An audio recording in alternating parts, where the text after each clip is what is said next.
$4.5 billion.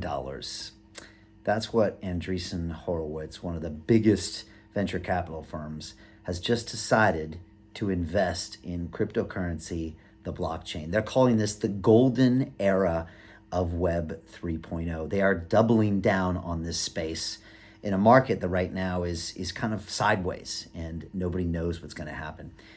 These are some of the smartest people in the game. These people have built some of the biggest technology companies. And it's a great announcement today to know that they're all in on this space. And it doesn't surprise me because they see the massive potential here. And when you talk about things going from Web 2.0 to 3.0, let me explain really quickly if that's new to you. Web 2.0 is kind of the world we're in right now that's dominated by a few large technology companies. I won't name any names because I might be on them right now as you're watching me, but it could be Facebook / Meta, Google, technology companies like Amazon and Apple. And they kind of are the gatekeepers of most of our information. And they also take a huge chunk of that information and the profits from it. So sometimes between a third and a half of all revenues from advertising, from app sales, from deliveries, from ads run, they take the chunk of that revenue and it's owned by some very large companies.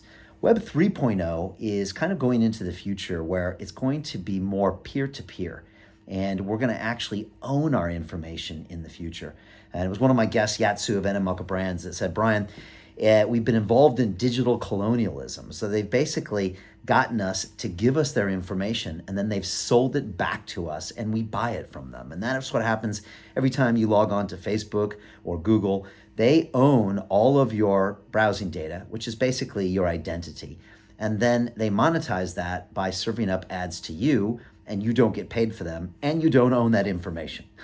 Web 3.0 is a brand new world where you own your medical history, you own your browsing data, you own your identity, and you also can control transactions peer-to-peer, and that could be money in the forms of crypto, but that could mean a variety of other things. And again, the NFTs you own in the future might be your own identity. It also means the metaverse, and that's going to be fascinating because we're seeing all of these Web 2.0 companies going into Web 3.0. And we're seeing a lot of these old school media brands from Burger King to Chanel to Manchester United, all understanding that they're going to have to embrace this brand new version of the world, whether they like it or not. And that means maybe they start with an NFT drop that doesn't make any sense, or maybe they're actually buying real estate in Decentraland, which a lot of these companies are doing, spending millions of dollars because they realize this is the future. What's the message I'm trying to say today? Is that all the things that we've been talking about, all the things I teach inside my Crypto and DeFi Academy are all going to be our future reality. It's only a matter of time. I understand technology. I studied technology when I was at university. I worked in technology companies and dot-com startups, and I watched this unfold. And I know that this is happening. We're already really in a metaverse to a certain extent. Most of the videos you take are slightly altered and augmented. And in the future, we're all going to be part of this kind of new digital reality. And I'm not saying that we're all going to be avatars talking to other avatars in some future digital world, but it's going more digital. And so embracing this and understanding this now is super important. And that's why I couldn't be more optimistic on this space. I couldn't be more excited to teach it, to learn about it, to invest in it, and to talk to some of the greatest names. And that's what we're doing here. That's what I teach inside my Crypto and DeFi Academy. I teach people how to mint NFTs and how to get their wallets and how to start understanding the metaverse and how to play their first blockchain game and really try to be part of this community-led version of us owning our realities in the future. And again, that also comes down to freedoms. Freedom for me to speak, freedom for you to listen to me, freedom for us to express all sorts of ideas that might be radical at the time and might get a pushback from a major tech player or a bank or a government. We've all seen this even recently. But on a peer-to-peer framework with new technology, it means we can have these conversations. And I think that's really, really important.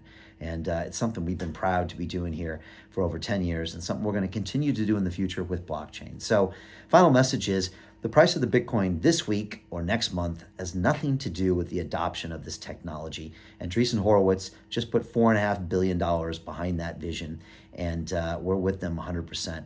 And so again, learn about this stuff. Start small, but start today, because you need to be a part of this reality. Don't have it dictated to you by a company that just changed its name to Meta, that kind of wants to control their version of your metaverse in the future. Let's make sure it's an open metaverse, and let's work with people that are working for that. Friends of ours like Yatsu at Animoca Brands and Sebastian at Sandbox and all these people that are trying to build this future.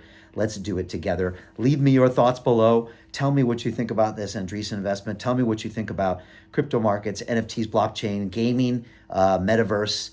Do you agree with me or disagree with me that this is going to be a major component?